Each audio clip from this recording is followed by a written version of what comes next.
Então, a defesa, quando alega, tem que provar, a acusação, quando alega, tem que provar, né? E o juiz tem que fundamentar, né? Está lá no artigo 93, inciso 9 da Constituição Federal. A questão de concurso, né? Artigo 93, inciso 9 da Constituição Federal.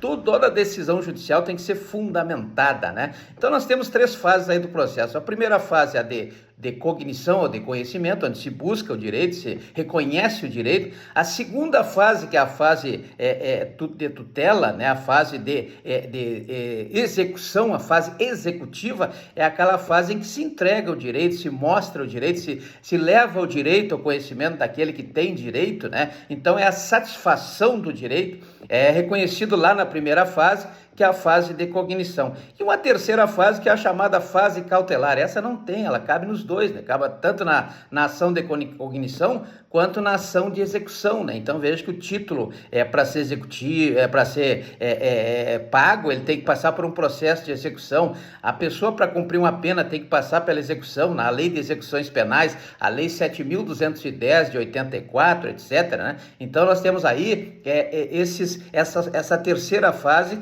que é a segunda fase, que é a fase de execução. E a terceira fase é cautelar. O que é a fase cautelar? Assim, bem abreviadamente, é aquela fase necessária antes de começar a execução. A qualquer momento pode acontecer. Por exemplo, o camarada está tentando fugir no caso do crime, né? Então o juiz pode decretar aí a prisão preventiva, lá do artigo 312 do Código de Processo Penal, pode decretar prisão temporária da Lei 7.960 de 93, né? 7.960, a Lei da Prisão Temporária. Então são duas prisões que podem ser decretadas antes do trânsito em julgado, lá do artigo 5º, inciso 57 da Constituição Federal. Então, antes do trânsito em julgado, ninguém poderia ser preso, né? Mas, claro, está lá no artigo 283 do Código de Processo Penal. Tem uma lida lá no artigo 283 do Código de Processo Penal, que ninguém pode ser preso antes do trânsito em julgado. Então, vejam que a pessoa vai ser presa em duas situações.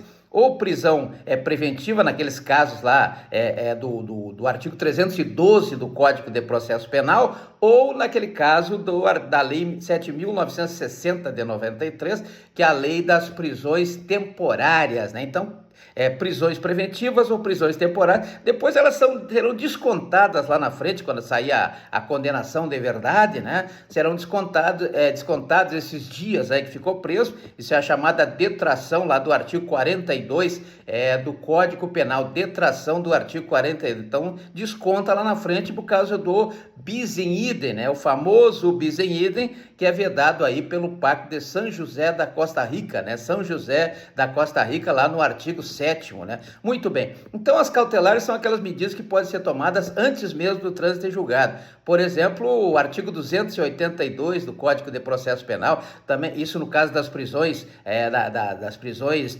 das cautelares pessoais, né? No caso das prisões, já falei aqui, prisão preventiva, prisão temporária, também temos aí o artigo 319, que traz aí as medidas diversas da prisão, né? Meio preso, meio solto aí que inventaram, o artigo 319, né? Inclusive lá no inciso 11 nós temos o uso da tornozeleira, né? A pessoa sai, mas fica respondendo aí, fica mais preso, mais solto aí através da tornozeleira, né? E temos várias cautelares no mandado de segurança, por exemplo, nós temos lá no artigo 7º, inciso 3º da Lei 12.016 de 2009, são medidas cautelares, né? Temos aí a Maria da Penha, a Lei 11.340 de 2006, lá nos artigos 21, 22 e 23. Temos aí na Lei 14.597 de 2023, a Lei de Incentivo ao Esporte, que encampou aí o chamado Estatuto do Torcedor, né? E trouxe algumas medidas cautelares. Mas o importante aqui na pergunta do colega é exatamente o que se faz cautelarmente no processo civil, o processo civil cognitivo, o processo civil executivo e o processo civil cautelar, né? São 3 processos aí. Então veja que no processo civil nós temos 2 medidas aí cautelares muito usadas, que é a chamada tutela de urgência e a tutela de evidência. Não vamos aprofundar muito por enquanto, depois nós vamos fazer um exercício de aprofundamento nessas 2 tutelas, porque elas são muito importantes para quem advoga, né? Quem vai advogar jogar aí, vai ter que usar em muitas circunstâncias, essa questão da tutela de urgência e a tutela de evidência. A tutela de urgência, prevista lá no artigo 300 do Código Penal, Código de Processo Civil, a Lei 13.105 de 2015, ela tem requisitos, né? 2 requisitos que são importantes. Requisitos para que o juízo receba, né?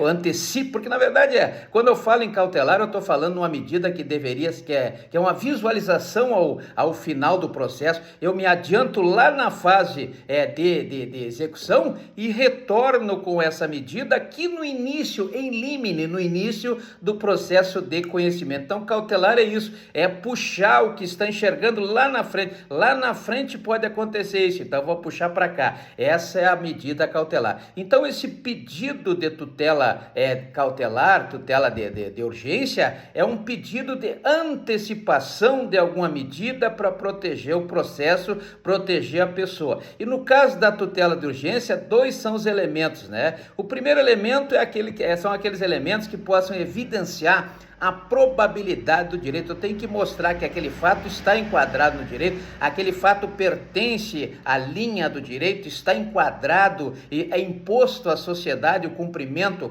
daquelas evidências que eu vou levar, que eu vou juntar, que eu vou instruir a minha petição, não é verdade? Então veja que está lá no artigo 319 da Lei 13.105 de 2015, como eu devo fazer essa petição. E lá eu tenho que demonstrar, né, a probabilidade do direito, então tem que mostrar, tem que apresentar provas, né? Isso é um papel meu, tá lá no artigo 373 da Lei 13.105 de 2015, eu tenho que demonstrar a probabilidade do direito. E o segundo requisito é também mostrar as evidências que eu tenho de que o perigo na demora da concessão pode gerar um dano ou um risco ao resultado útil do processo. Não adianta ficar brigando aí por um carro, por exemplo, se o carro estiver no meio da chuva, no meio do tempo, e quando eu ganhar ação e transitar em julgado e eu for pegar esse carro, tomar a posse desse carro, ou até a propriedade, dependendo do caso,